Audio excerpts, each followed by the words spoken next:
Answering rules are how you control what devices ring when receiving a call, how long they ring for, and what to do with the call if it goes unanswered. Clicking the answering rule icon in the navigation icons on the top of the Manager portal navigation options will take you to the answering rules center. You will see the default rule. When no answering rules are in effect, calls will ring your extension by default. You will see the option to set the ring timeout. This controls how long a call attempts to ring you for. To set the ring timeout, click the drop-down to select how many seconds you would like the call to ring you before sending to voicemail or forwarding to the unanswered destination. To the right, you will see the options to allow and block certain phone numbers from reaching you.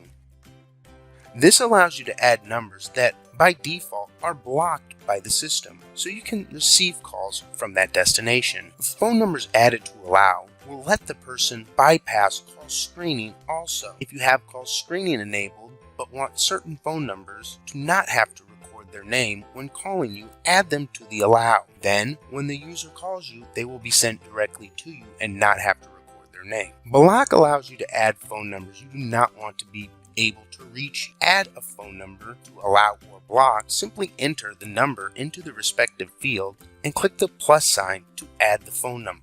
You can also block all anonymous or unknown callers simply by clicking the checkbox next to the block anonymous or unknown option.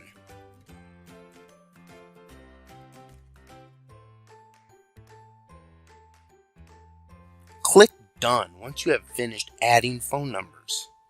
To the right is the Add Rule option, which allows you to configure new answering rules. On the Add Answering Rules window, you will see the time frame drop down. Time frames are a set period of time which covers when we want certain events to occur, such as our phone to ring.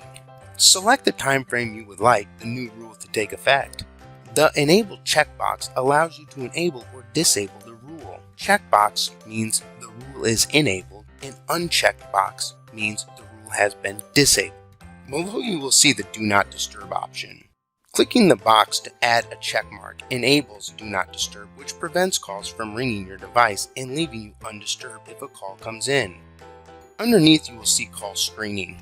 When call screening is enabled, callers record their name. After they have recorded their name, your device will ring. If you answer the call, it will play the user's name and allow you to press 1 to be connected, or hang up the call and have them sent to the forwarded destination or voicemail. The call forwarding option allows you to configure your calls to be forwarded. Always will forward the call to the destination entered into the extension's phone number or phone field. You can enter an extension to another user, another phone number, or a specific device, or even voicemail box. When busy forwards calls when you are already on the line. When unanswered dictates where to send calls when the ring for timeout has been reached. When offline, routes the calls to the desired destination entered into the extension's phone number or phone field when your device is offline or unregistered. If you have a soft phone on your laptop and shut down the soft phone, this is where your calls are forwarded to.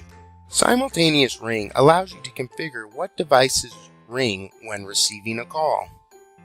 Clicking the simultaneous ring will allow you to ring more than just your extension and allow you to include your user extension, all devices registered to your account.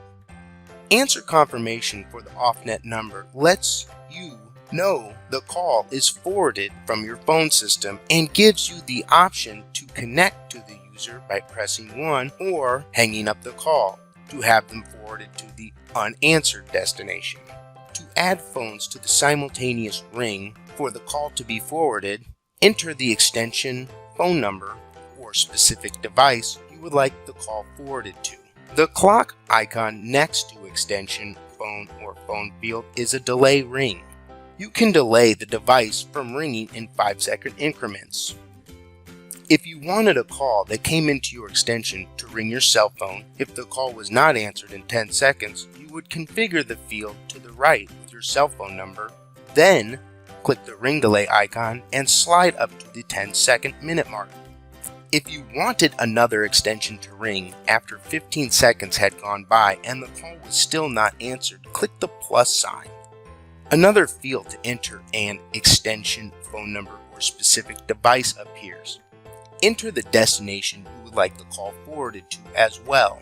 Then set the ring delay to 15 seconds. Now, when a call reaches us, it is routed to your extension.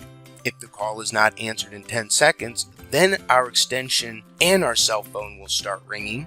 If the call is not answered after 15 seconds, our extension, our cell phone, and the other extension will start to ring. Once an extension starts to ring, it will continue to ring until the call is answered or the caller disconnects. If you want a device to stop ringing when moving on to another device or phone number, talk to your office manager about configuring a call queue. The final option, Just Ring User's Extension, which can be enabled by disabling the simultaneous ring, then clicking the checkbox next to the Just Ring User's Extension. In order of any of these changes to take effect, you must click Save. If you do not want the changes to take effect, click Cancel. Now that the rule is created, you can drag and drop them to reprioritize them. Rules are read in a top to bottom format, meaning the system checks the first rule and then proceeds to the second and so on until it finds a rule with a time frame that is in effect. The first rule the system sees with a time frame in effect is the rule the system uses to route the call.